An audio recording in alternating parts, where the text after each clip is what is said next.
প্রহর গুনছে ভ্যাটিকান, প্রহর গুনছে গোটা দেশ এবং প্রহর গুনছে অবশ্যই কলকাতা এবং কলকাতার মিশনারিজ অফ চ্যারিটি। মাদার তিনি কলকাতায় গিয়েছিলেন এবং গোটা জীবনটাই তিনি মানব সেবায় নিজেকে উৎসর্গ করেছিলেন, সেই কথা আলোচনা হচ্ছে এবং অনেকেই বলছেন যে তিনি তাদেরই ভালোবাসতেন যাদের ভালোবাসার কেউ ছিল না, তিনি তাদেরই আশ্রয় দিতেন যাদের আশ্রয় দেওয়ার কেউ ছিল না।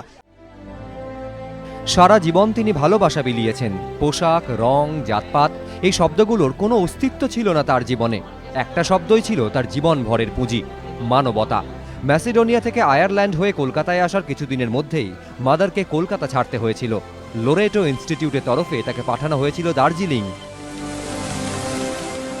কাঞ্চনজঙ্ঘার কোলে এই লোরেটো কনভেন্ট থেকেই শুরু হয় নান হিসাবে অ্যাগনেসের পথ চলা।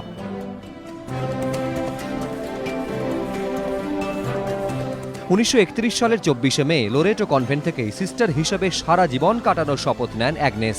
ফরাসি সন্ন্যাসী টেরেসা মার্টিনের নামে তার নাম হয় টেরিজা।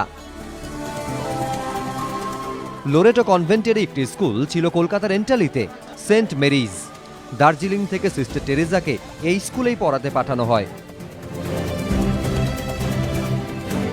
এই স্কুলেই জীবনের 17টা বছর কাটান সিস্টার টেরেজা, 1931 থেকে 1948। প্রথমে ভূগোলের শিক্ষক, তারপর অধ্যক্ষ। ততদিনে বাংলাটা ভালোভাবে রপ্ত হয়ে গিয়েছে। কলকাতাও পুরোদস্তুর জায়গা করে নিয়েছে মনের মধ্যে। 1937 সালের 24শে মে সিস্টার টেরেজা হন মাদার টেরেজা।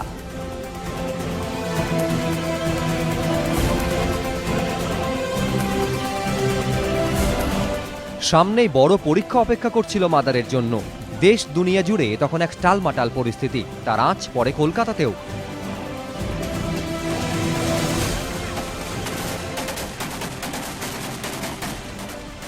প্রথমে দ্বিতীয় বিশ্বযুদ্ধ, তারই প্রায় সঙ্গে সঙ্গে 42-এর মন্বন্তর। 46-47-এ কলকাতা জুড়ে সাম্প্রদায়িক হিংসা, দেশভাগ। কলকাতা তখন বিপর্যস্ত। দলে দলে লোক গ্রাম থেকে শহরে ভিড় করছে।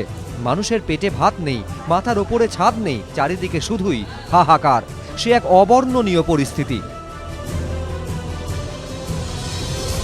মানুষের সে যন্ত্রণা চোখ এড়ায়নি মাদারের। একদিন সকালে হঠাৎ স্কুল থেকে বেরিয়ে পড়েন তিনি। রাস্তায় তখন পুলিশে ছয়লাপ।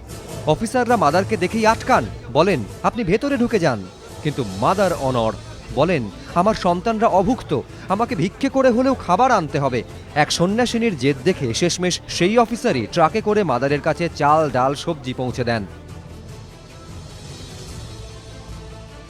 আসলে সারা জীবন দুর্দশাগ্রস্তদের সেবার মধ্যে ঈশ্বরকে খুঁজে পেয়েছেন মাদার। তার কাছে ঈশ্বর শুধুমাত্র একটি মূর্তি ছিল না।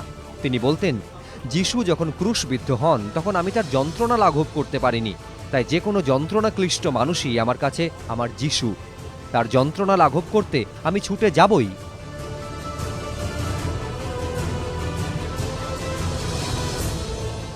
মাদার বলতেন, এই সময়ই তিনি অন্তরের ডাক শুনতে পেয়েছিলেন।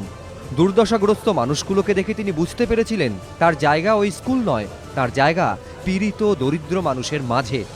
ঈশ্বর তার কাছ থেকে আরও বেশি কিছু চান। এরপর স্কুল ছাড়ার সিদ্ধান্ত নিতে দেরি করেননি। যেদিন সেন্ট মেরিজ স্কুল ছেড়ে বেরিয়ে আসেন, সেদিন ফেয়ারওয়েল অনুষ্ঠানে ছাত্রীরা মাদারের জন্য গিয়েছিল। তোর ডাক শুনে কেউ না আসে, তবে একলা চলো রে, একলা চলো, একলা চলো, একলা চলো রে। এখান থেকেই বেরিয়ে মিশনারিজ অফ চ্যারিটি গড়ে তোলেন মাদার। শুরু হয় তার আর এক নতুন পথ চলা। ধীরে ধীরে কলকাতার মা হয়ে ওঠেন গোটা বিশ্বের মাদার। এবিপি আনন্দ।